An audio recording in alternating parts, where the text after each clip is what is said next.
പ്രകൃതി സ്നേഹം തന്റെ ജീവിത സന്ദേശമാക്കിയ വ്യക്തിയായിരുന്നു സുഗതകുമാരിയെന്ന് ഗോവ ഗവർണർ PS ശ്രീധരൻപിള്ള.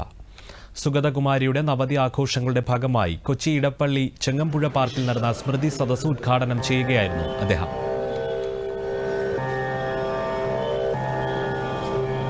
കവിയെന്ന നിലയിൽ അവരുടെ സംഭാവനകൾ അനശ്വരമാണ്. കാലദേശങ്ങളെ അതിജീവിച്ച് സുഗതകുമാരി ടീച്ചർ എന്ന കവയത്രിയെ നമ്മുടെ നാട് ഒന്നടങ്കം ഓർക്കുകയാണ്. കവിഞ്ഞു കാണുന്നവനാണ്. നമ്മളെല്ലാം ചിന്തിക്കുന്നതിനപ്പുറത്തേക്ക് ചിന്തിക്കാൻ അവർക്ക് സാധിക്കുന്നു. അവരുടെ ചിന്ത കേവലം വർത്തമാന സാഹചര്യങ്ങളെക്കുറിച്ച് മാത്രമല്ല, വർത്തമാനകാല പ്രശ്നങ്ങളോടൊപ്പം തലമുറകൾ നേരിടാൻ പോകുന്ന പ്രശ്നങ്ങളെക്കുറിച്ചും കൂടി ആഴത്തിൽ ചിന്തിച്ച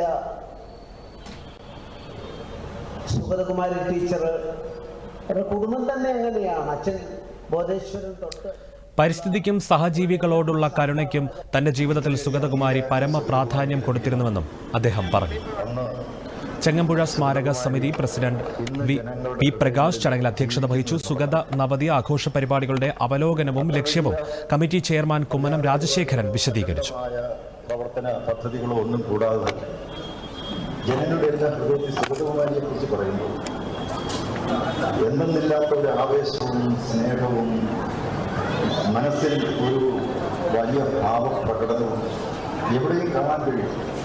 ഞാൻ എൻ്റെ അനുഭവത്തിൽ പറയുന്നു. തുടർന്ന് സുഗതകുമാരിയുടെ പശ്ചിമഘട്ടം കവിതയെ അടിസ്ഥാനമാക്കി ഷേർലി സോമസുന്ദരനും സംഘവും അവതരിപ്പിച്ച സംഗീത നൃത്ത നാടകം കാവലാൾ അരങ്ങേറി.